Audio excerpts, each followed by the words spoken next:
Hello and welcome to another episode of the Agency Leadership Podcast. I'm Chip Griffin. And I'm Gini Dietrich. Ginny, I'm just fed up. I've had enough of this. I can't even tolerate this anymore. Fine. Adios. Bye. Right after this. Bye.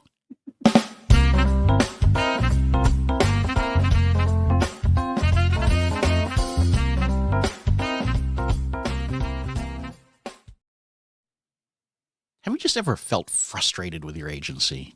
Yes. I mean, I would pull my hair out, but I haven't had hair in a long time, any? so no, wouldn't have much impact. Although I always tell people before I owned an agency, I had hair, which is true. But you didn't pull it out because it's of not. the agency? No. It's no correlation. No correlation.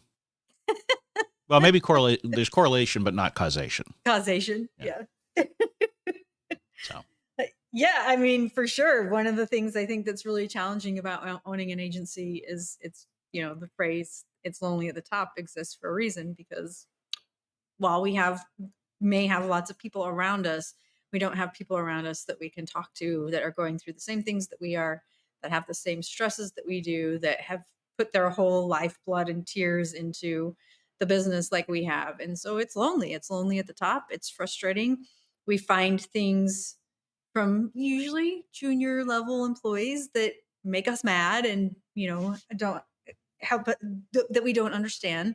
I think one of the biggest challenges as agency owners that we see is, well, in my day, I didn't do that. Like, I wouldn't have complained about working 14 hours a day, and I wouldn't have taken 3 weeks of vacation, and I wouldn't. Well, that's the reason you own a business. People do not own a business. So there are very frustrating things. It is lonely at the top, but there are things that you can do so that you can live your life happily and run an agency successfully. Also, to some degree, I call BS on a lot of those ways that all of us, myself included, really? recollect the past. And it's a lot like, the whole, I walked uphill to school both ways. Right. And I think that a lot of us, as we become, let's say, more experienced, tend to misremember some of those days. And, I don't know about you, but I certainly had times where I complained about the amount of hours that I was working for various employers. Yes. Even though I generally enjoyed what I was doing, and even from a young age, I was a workaholic, you still complain about it. Correct. And I remember many times sitting there being frustrated with the owners of the businesses that I was an employee of. Yes. It's natural. And the fact that now, as we sit in the owner's chair and as the manager's chair, that we think that it should somehow be different for our juniors today, that just doesn't make sense to me. It doesn't compute. Yeah, I think you're right. And, first of all, it's human nature. It's humans. It's human beings, right? So it doesn't matter how much experience they have, how professional they are, whether or not they're just out of college. That doesn't matter. That's just how human beings are. Some days we have great days. Some days we have terrible days. Like my 10-year-old occasionally will announce that it's the world's worst day because the internet doesn't work right or it's glitchy. Like, that's how human beings are. Always makes me laugh though, because I'm like, I don't think it's the world's worst day, but okay. And so, yeah, I think we have to remember that just like we have complaints and frustrations, they do too. Right. Well, that's the point, right? They're complaining about their employees complaining. And so I'm always inclined to say, just take a moment. Think through what you're doing right now. How is that different? It's a good point. How is that different? Because to your point, it is human nature. Yeah. Everybody complains about something at one point or another. You can't let it consume you, and you don't want it to consume your employees if they are truly complaining constantly. Not just you think they are because you heard it and you're like, I can't stand it. But if they truly are, then you need to address that. Right. Of course. And that's the thing, as the agency owner, it's your job to ensure that the culture is right, the morale is up, that if they are complaining about things that actually need to change, that those things need to change. And I tell the story all the time of how, and I'm sure I've told it here, is how when I was just starting out and I had a young workforce, everybody was complaining about being burned out, and I couldn't understand why, because their hours were 9 to 5, and they weren't expected to do more than that. Some of them did do more than that. And I had a business coach that said to me, you are the problem because you are working like 20 hours a day. And so they expect that that's what or they think that that's what you expect. So if you really don't want them working before 9 or after 5, you need to come to the office at 9 and you need to pack up and leave at 5. I don't care if you do work in the morning beforehand. I don't care if you do work in the evening after, as long as they don't know that you're working. So no emails, no Slack messages, nothing that demonstrates to them that you're working 20 hours a day, that from their perspective, you're only working 8 hours. Because if that's what you truly expect of them, then you need to lead by example. And it's the same kind of thing. If people are complaining, it's because you typically are the problem. And it wasn't until he gave me some tough love and said that to me that I went, oh, yeah, you're right. People don't leave the office until I do. I don't expect them to be there, but you're right. They're not leaving. And it wasn't until he said that to me that I really understood that I was the problem. They were not. And that's true for almost everything in the agency. Almost if you have a problem with something that's going on with your team or even clients, it comes back to you. Yep. Because it's either something you're doing or something that you did. Yep. It's either you're not bringing the right people on in terms of clients or employees, and you need to do a better job in your business development or your recruiting to get the right matches. It could be behavioral, as you indicate, with the burnout issue. It could be, I have agency owners come and say, well, how do I create this kind of culture? Well, you can't create culture. Right. The culture of a small agency is a direct reflection of the owner. Yep. And so if you see something you don't like, I will 99% guarantee that it's because of something that you have done or did in the past, and you just don't realize it. I have a really good friend who runs a business, not an agency, but she said that she was really frustrated because a younger member of the workforce had taken a 3-week vacation unapproved. And I was like, how does that happen? And she said, well, I didn't approve it. And I said, well, is that the process? Like, do you have to approve all vacations? And she said, no, she has a manager, and the manager approved it. I was like, okay, so it wasn't unapproved. Like, it was approved. You're just mad that she took a 3-week vacation and you have unlimited PTO, and the person went through the process. So what's the problem? Well, as I was uncovering it with her, and she was not happy with me, but as we were unpacking it, there is no real process. They do have unlimited PTO, but there aren't any guardrails in place, like saying you can only take such amount of time at one time, or you have to make sure that your time is covered. Whatever happens to be, there were no guardrails. So she was mad at the person for taking this 3-week vacation, but there wasn't anything in place to prevent that from happening. And again, that was her problem, not an employee problem. Right. And if there's anybody in that scenario to get mad at other than yourself, it's the manager who approved it. Right. Right. You can't, because it's not unapproved time. If the employee followed as best they understood it, what the proper process was, and got the proper approvals, then you either have to look to how you created the approval process, or you need to talk to the person who gave their approval. Right. That's Right. If it's anyone other than yourself, it is certainly not the employee, it's that manager. Yeah. So put the process in place, have the right conversations, but don't get mad at the employee. Heck, good for them for taking advantage. They knew what to do. They got approval from they went through the process that they thought they were supposed to do. Do you want someone taking 3 weeks off? Maybe not, but you have to be able to say, you can't do this, and here is the employee handbook that says so, or something, right? You can't just get mad at them because they did it and there wasn't a process that they were supposed to follow. Right. And I think the other thing is, when you see these things happen, you have to be careful that you don't overreact and then make it so difficult, right? Because that's what I often see is something like this Fair. happens, Yep. and then That's there's an totally fair. overcorrection, and you say, Yep. okay, well, Yep. now you can't take, more than a week at a time, or we're getting rid of unlimited PTO and we're going to go Right. back to, Right. 10 days a year or something stupid, so there is a tendency. And this is not just with time off. I mean, I've seen this happen if a mistake gets made on a client. You put in so much process that it now becomes a hindrance in and of itself. So make sure that your course correction is not worse than the original error. Yeah, it's kind of like when you're in grade school and somebody in the class gets in trouble for something and then everybody else has to suffers the consequence, right? It's the same kind of thing. Like, why should everybody else suffer the consequence because of this one situation? So yes, you should have process in place. You should have standard operating procedures.